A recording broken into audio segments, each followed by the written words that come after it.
The Long Beach International Karate Championships filled the auditorium with a particular kind of noise: squeaking sneakers on varnished wood, the thwack of pads, the low roar of a crowd that had come to see blood spilled politely within rules. It was August of 1964. Fluorescent light bars hung from a ceiling built for basketball, not martial arts, and their hum was the only silence anyone got between matches. Near the front row, in a folding chair he'd claimed early, sat a slim 23-year-old man in a plain black shirt, hair combed back, hands resting loosely on his knees. He watched everything, not the way most spectators watched, eyes drifting to the scoreboard, to the girl 3 seats over, to the exits.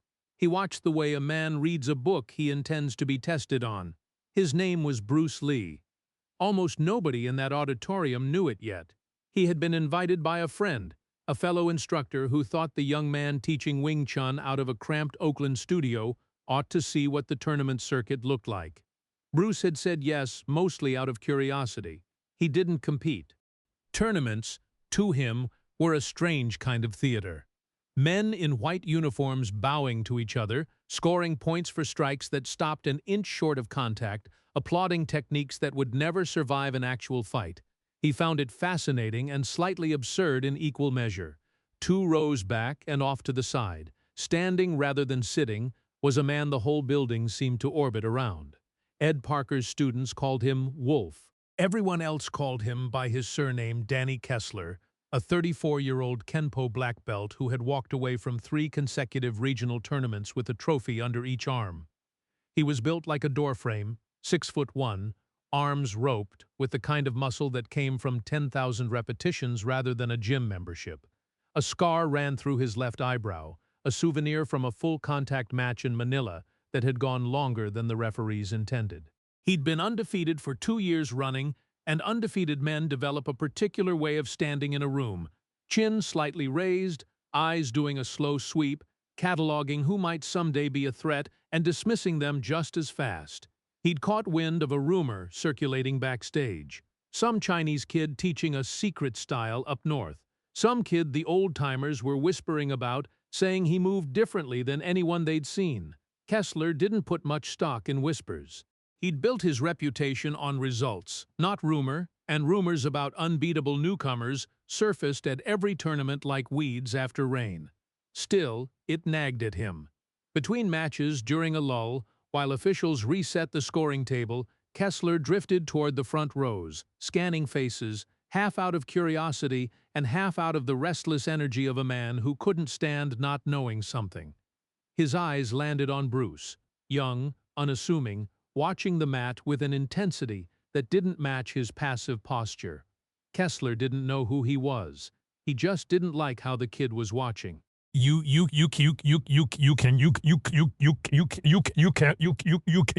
can't no.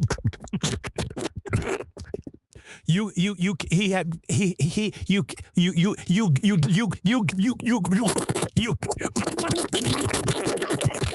it was it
Something you're still building, Kessler repeated, savoring the words like they proved a point he hadn't finished making. That's cute. You know how many guys tell me that right before I put them on the mat?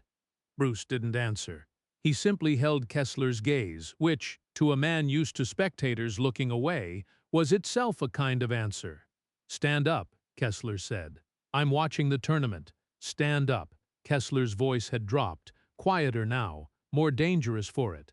"I want to see what still building looks like."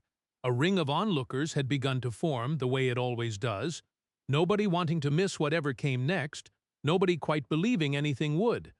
An official near the scoring table noticed the gathering crowd and started to make his way over, but he was still 15 feet out when Bruce finally rose from his chair. He stood a full head shorter than Kessler, 140 pounds against Kessler's 200. To the gathering crowd, it looked less like a challenge and more like a joke that hadn't landed yet. "I don't want trouble," Bruce said evenly. "I came to watch." "Everybody who says that wants trouble," Kessler said. "They just want someone else to start it." The tournament official arrived, hands raised, already talking before he'd fully closed the distance. "Gentlemen, this is a sanctioned event we can't have." "It's fine," Bruce said, cutting through it, his voice calm enough that it somehow carried more weight than a shout would have. He asked a question. "I'll answer it." The official looked between them, the towering undefeated Kenpo champion and the slight stranger in the black shirt, and made the calculation every official in that position makes. Better a quiet demonstration in the corner than a real incident on the main floor. "Not on the competition mat," he said. "Take it to the side hall and keep it controlled. This isn't a match, it's a courtesy." Kessler was already moving, shrugging off his G-top to reveal a torso built from 2 decades of contact drills. Tape still wrapped around both hands from his last match. He rolled his neck. He'd done this before, the informal off-the-books test that tournament circuits were famous for, the ones that never made the official record but built or destroyed reputations just the same. The side hall was narrower, quieter, lit by a single bank of overhead lights. Word had already spread through the auditorium in that instant. Invisible way word always spreads, and by the time the two men reached the open space, 40 or 50 people had crowded in behind them, spilling out from the doorway, craning for a view. Bruce rolled his shoulders once loosely and said nothing. "Last chance to walk," Kessler said. "I don't feel good hurting a guy who doesn't even compete." "You won't feel good either way," Bruce said. Not a boast, a simple correction of fact, delivered so mildly that half the crowd missed the coldness underneath it. Kessler's jaw tightened. He settled into a Kenpo fighting stance, low, coiled, weight evenly split, hands high and ready to chamber his signature combinations, the ones that had ended 3 regional finals in under a minute each. Bruce didn't mirror him. He stood almost casually, weight settled, hands low, feet positioned in a stance that looked, to the untrained eyes crowding the hallway, like a man waiting for a bus rather than a fight. An old instructor near the front of the crowd, a wiry 70-year-old who had trained under 3 different lineages and seen every kind of fighter California had to offer, narrowed his eyes at that stance. He'd seen careless before. This wasn't careless. This was something else, something he didn't have a word for yet, and it made the hair on his arms rise. "Whenever you're ready," Kessler said. Bruce simply watched him. Kessler opened with a jab, testing distance, the kind of measuring shot that had set up every combination he'd ever landed. It found nothing but air. Bruce's head had drifted 2 inches to the side, so small a movement that half the crowd assumed the punch had simply missed on its own. Kessler's eyes narrowed. He followed immediately with his bread-and-butter combination jab, reverse punch, hook, 3 strikes thrown in under a second, the sequence that had put men on the canvas from Manila to Los Angeles. The jab missed again. The reverse punch was parried, redirected past Bruce's shoulder with almost no visible effort, and the hook never landed at all, because as Kessler's rear hand cocked to throw it, Bruce's own hand shot forward, a straight punch traveling less than a foot, and caught Kessler flush on the sternum. The sound was a dull, hollow thud, like a fist against a leather medicine ball. Kessler's forward momentum stopped dead. His breath left him in a single involuntary grunt, and he staggered back 2 full steps, hands dropping instinctively to protect his ribs. The crowd in the hallway went dead silent. Kessler blinked hard, trying to process it. He'd been hit by heavyweight boxers in sparring, by grapplers who'd driven knees into his body from mount.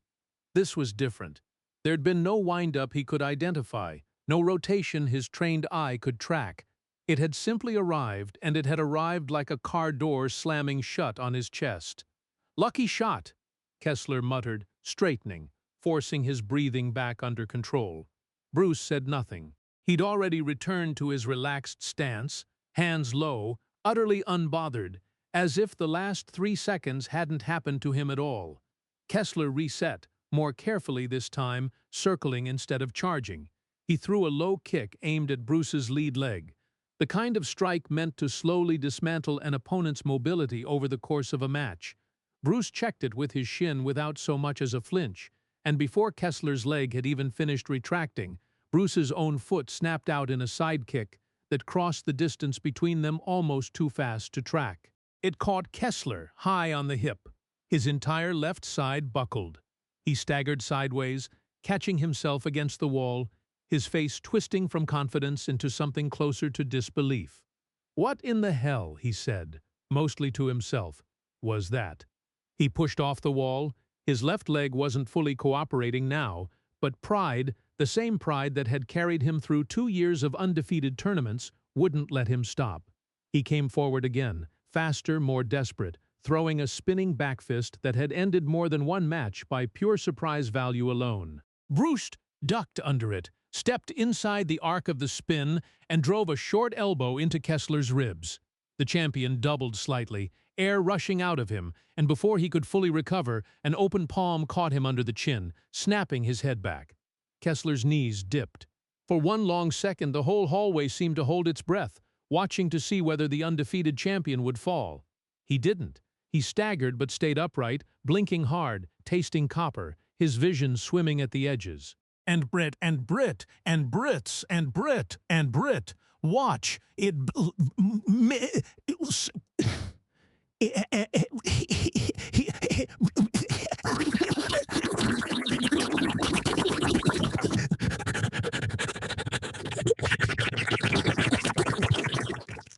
And the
"Then it doesn't stop yet," Bruce said, almost to himself.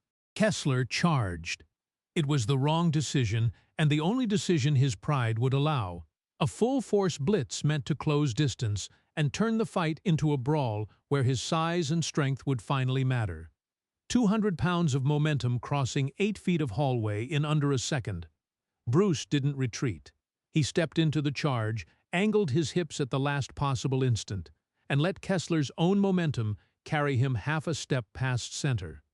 His lead leg swept low, hooking behind Kessler's ankle, and the champion's forward drive turned traitor on him instantly. He pitched forward, arms flailing for balance that no longer existed, and hit the floor hard on his shoulder. Bruce was above him before the dust from his own workout shoes had settled. A fist stopped an inch from Kessler's throat. Not a strike. A period at the end of a sentence. The hallway had gone utterly, completely silent. Even the tournament sounds bleeding through from the main auditorium seemed to fade into the background. Bruce withdrew the fist and stepped back, offering no hand, no taunt, nothing but space. He returned to his relaxed stance and waited to see what kind of man would get up off that floor. Kessler rose slowly, one hand pressed to his ribs, blood at the corner of his mouth where he'd bitten down on impact. He stared at Bruce for a long moment, and the old instructor at the front of the crowd would later say he watched something break behind Kessler's eyes. Not his body, something deeper, older, the part of a man that had been built entirely out of winning. "Who are you?" Kessler said. It wasn't really a question, it was closer to a confession. "My name is Bruce," he said simply. Bruce Lee. The name meant nothing to Kessler in that moment. This was 1964, 3 years before the Green Hornet, 5 years before the world would know that name the way it eventually would. But something in the way it was spoken, quiet and unadorned, told Kessler this wasn't a man who needed the name to mean anything. "You're not competing," Kessler said slowly, working through it. "You just came to watch." "I came to watch," Bruce confirmed. "You asked me to stand?" Kessler let out a short, broken laugh, wiping the blood from his lip with the back of his hand and staring at the red smear like it belonged to someone else. 2 years, he said quietly. 2 years undefeated. Every camp in this state, and I couldn't touch you. You touched nothing because you were fighting who you assumed I was, Bruce said. Not who I am. Kessler looked up sharply. What's the difference?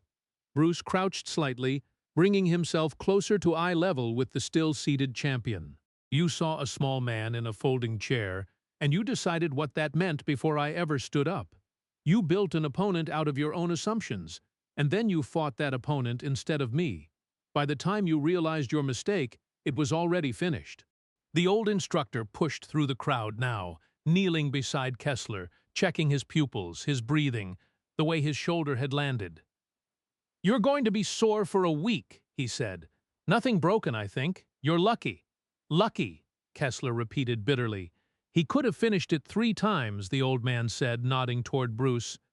The sternum shot, the elbow, just now on the floor. He didn't. Kessler absorbed this. His eyes found Bruce again, and this time there was no hostility left in them, just a kind of raw, exposed confusion.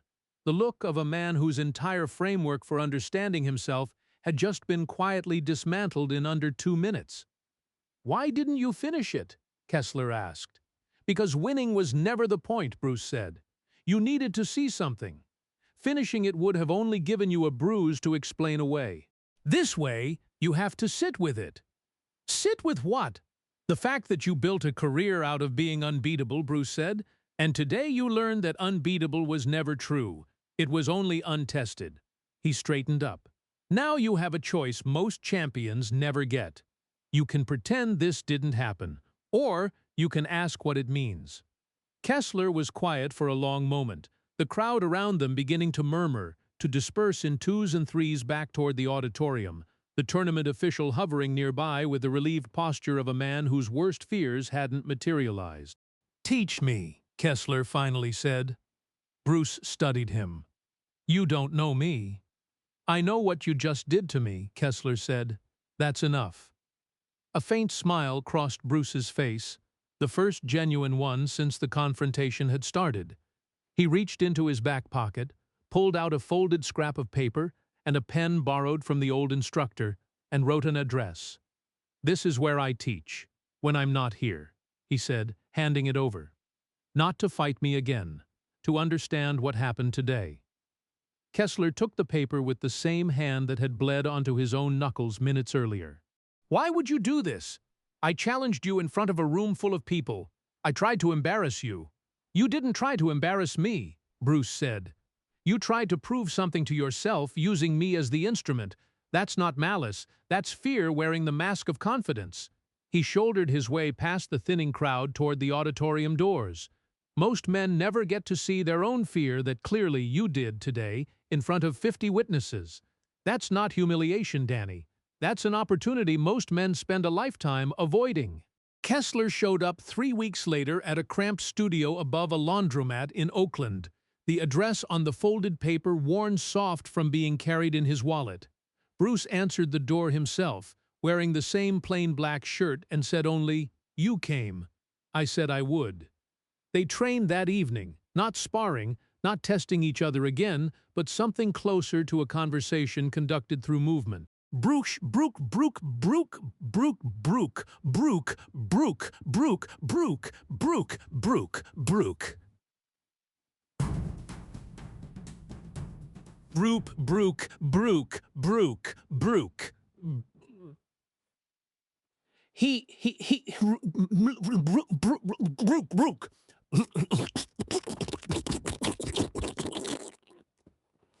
Brook, Brook, Brook, Brook.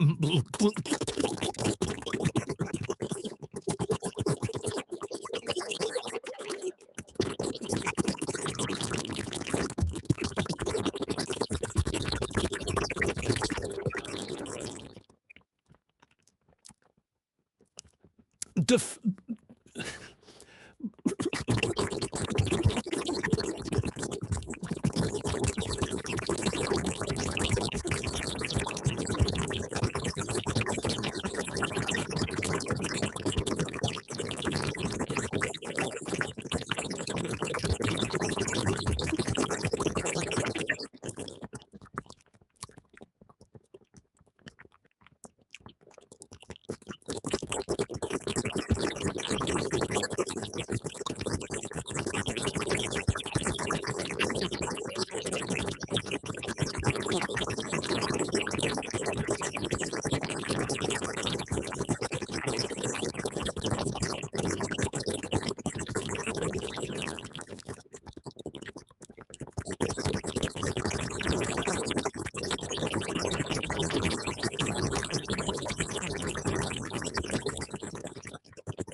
At the end of the session, sweat-soaked and quieter than the man who'd walked into that side hallway in Long Beach, Kessler asked the question that had followed him for 3 weeks. "That day, were you ever worried?" Bruce considered it honestly, the way he considered most things. "Worried? No. Aware? Yes, there's a difference. You were strong and you were fast, and if I had underestimated you the way you overestimated yourself, it could have gone differently." He paused. "But I saw you before you threw your first strike. I saw a man who needed the fight to prove something that had nothing to do with fighting. And what was that? That you were still the man you used to be, before the trophies started deciding who you were for you." Kessler sat with that a long moment, turning his taped and battered hands over in the low light of the studio. "2 years undefeated," he said finally. "I thought that record was the proudest thing I owned. And now? Now I think it was the thing keeping me from finding out who I actually am." Danny Kessler never fought another sanctioned tournament match. He kept training, quietly, without trophies, without an audience, for another 11 years, mostly under Bruce's occasional guidance whenever their paths crossed on the West Coast circuit. When Bruce Lee's name became known to the entire world, and then, tragically, in July of 1973, known to the world as a name attached to a eulogy, Kessler didn't speak publicly about that August afternoon in Long Beach. He didn't need the story to belong to anyone but himself. Decades later, running his own small school in a converted garage, not unlike the one where he'd first watched Bruce break down a 12-inch punch, Kessler would tell the story exactly once a year, to whichever new class of students had just earned their first stripe. He never mentioned Bruce Lee's fame. He never made it about the tournament, or the crowd, or even the fight itself. He always ended it the same way. "I walked up to a stranger in a folding chair," he'd tell them, "because I decided, before he ever opened his mouth, exactly what kind of man he was. It took me the rest of my life to be grateful for it." Then he'd send the class back to the bags and stand a while in the quiet of the room, remembering a hallway in Long Beach and a voice that never once needed to raise itself to be heard.